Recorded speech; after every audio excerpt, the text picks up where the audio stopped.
A couple who were on the run for 2 years have been arrested on suspicion of torturing a 7-year-old to death, their own son, as well as sexually and trafficking other children. This is a very, very gruesome topic. You may not want to watch this video. Edgar Salvador Casian-Garcia, 34 years of age, and his girlfriend, Araceli Medina, 38 years of age, have been on the United States Marshals 15 most wanted list as of February of this year, which happens to be the first time that a couple has made the list. And the good news is that they've both been taken into custody by Mexican officials as of last week. They've been charged in Washington, so I guess when they're absent, and they've been charged with aggravated murder, including 4 counts of child R and child A. 5 of the children who had been listed as missing and endangered were rescued during the arrest. So if I understand correctly, the 5 children that were rescued were the children of Edgar Salvador Casian-Garcia and the girlfriend Araceli Medina. So they had 5 children that thankfully have been rescued. However, as we'll read in a moment, there were 3 other children as well, one of whom is now deceased.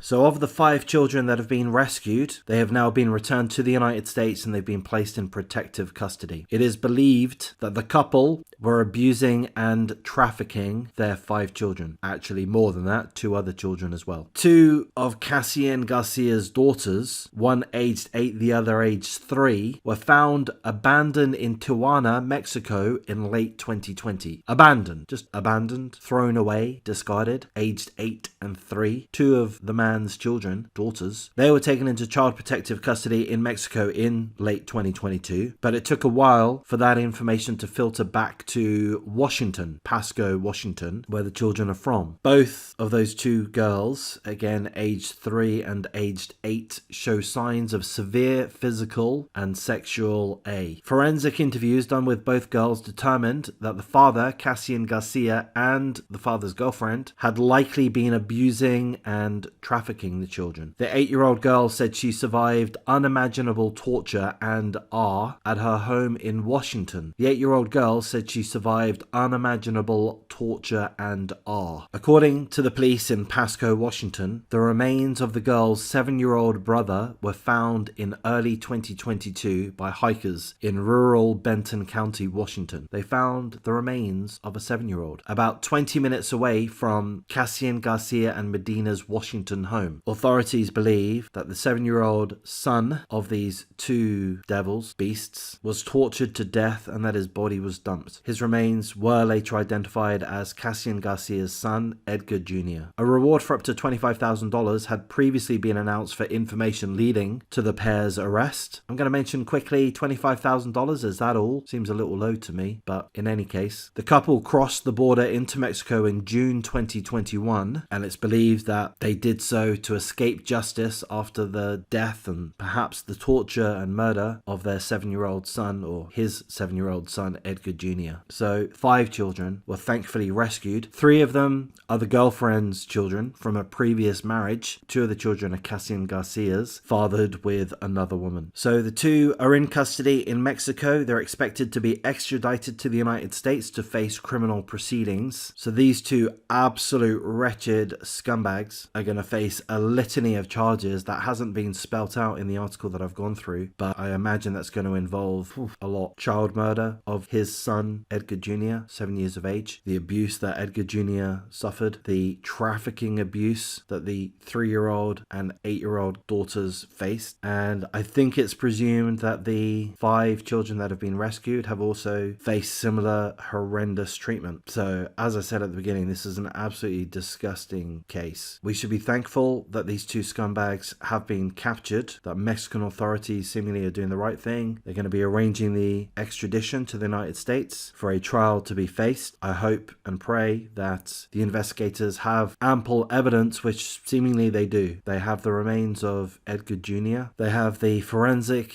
examinations from the 2 girls, the 8-year-old and the 3-year-old, and their statements, and I'm sure there's going to be more evidence from the 5 other children. So with that, I'm I'm gonna stay confident that justice will be served, or rather some form of justice. Some form of justice. Can there ever be real justice for this situation? Can the children ever get any justice? Their lives are never going to be normal. Hopefully I'm wrong. Hopefully they will have normal lives. Hopefully they'll be able to overcome their torturous abuse and live quality, happy lives. But they are going to face huge trauma every step of the way, I would imagine, for a long, long time. Hopefully that diminishes. And of course, the 7-year-old boy, Edgar Jr., he's not going to ever face justice, is he? His life was taken away from him. Allegedly, it's believed that he was tortured before being killed. So these two, Edgar Salvador Casian-Garcia and the girlfriend Araceli Medina, they absolutely must either be given the death penalty once they've been found guilty, of course, once they've had a trial, or perhaps they skip a trial because they enter a guilty plea or such. But once they are deemed guilty, they absolutely must be given the death penalty, or absolutely be given life in prison. And if they are serving time in jail, or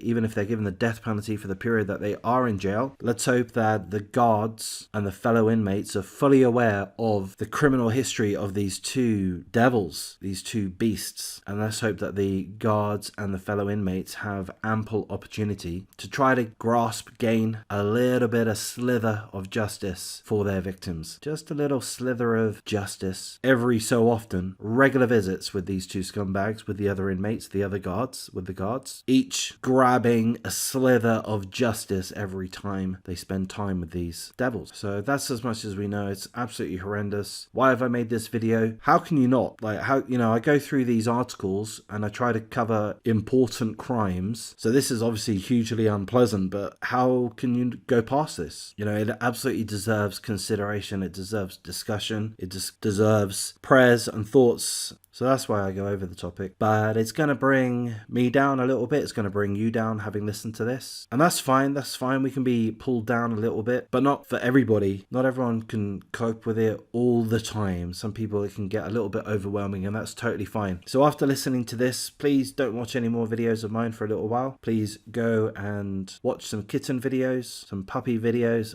I say that in all sincerity. Something that's just going to bring a little bit of light into your heart. We can't focus on these subjects. These subjects are very, very important. We've got to have an awareness of them. We've got to pay them a moment's respect. But also we have to not overly dwell on them. Evil exists. Some humans are just utterly depraved, and the harm they cause to others is shocking and horrendous. But we can't think about it all the time. We've got to move on. We've got to have healthy thoughts in our mind. So go and watch some comedy, some sports, whatever it happens to be, just again to bring a little bit more joy in your life.